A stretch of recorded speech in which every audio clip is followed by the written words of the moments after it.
Ridha Allah nesabak kebaikan. Salah tu. Ridha Allah nesabak kebaikan walaupun kebaikannya sunat. Ini nasab ridha Allah. Menyatra wajib mendurungi pelaku kejut, hai pelaku neraka pres.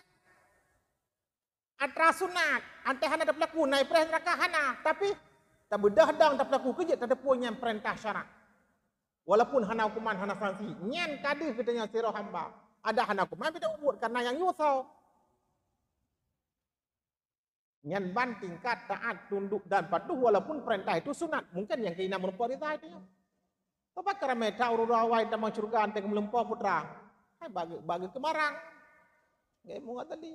Dewe pelapan dengan kemak menoi dengan lalat yang kegenya. Keputun hana goyang-goyang sampai betroi jeb katroi kaminah baru tulis lah. Rupanya nyari Allah. Kenyan masalah nyari Allah. Sida mau bare hija ike bajalan. Kuno, tak coy tangan tabut ditanya. Bem cacah haji. Mungkin nyari Allah. Tuhah pintu syurga menu. Anak mi ong lam pathai. Lam got ini. Anak mi balahir lam got. Handi hulai handi mata. Lam got rut. Budak katanya prak tak silap sampai bajai. Prak tak suat bajai jah. Lup tak cok jarok. Tak cok lup. Tak cok ia tak semana tak pelih. Tak puduk laurot tarik. Nganyan rida Allah kadang-kadang. Tuhah pintu syurga. Bagata tak pakai buat sunat itanya. Nyang kangkaru ko nengku berangkat bang. Putai berangkat bang hana tabut piji.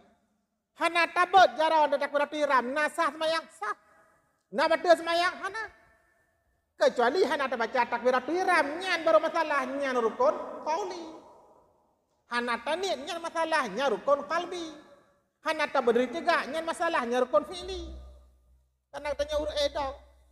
Hana tak baca Fatihah masalah karena rukun qauli. Masalah hana buat jarah. Hana pengaruh. Hana tak buat pijit. Ya, hana tak buat pijit. So tuh kadang-kadang bak sunatnya di sinan menumpak ridha Allah. Dumnan ikhlas dekat mamai, bak agama.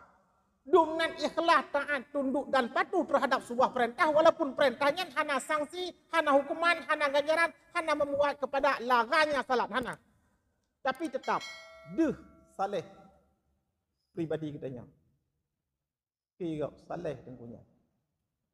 Saleh. Dengan salehnya kadang-kadang terhah pintu syurga.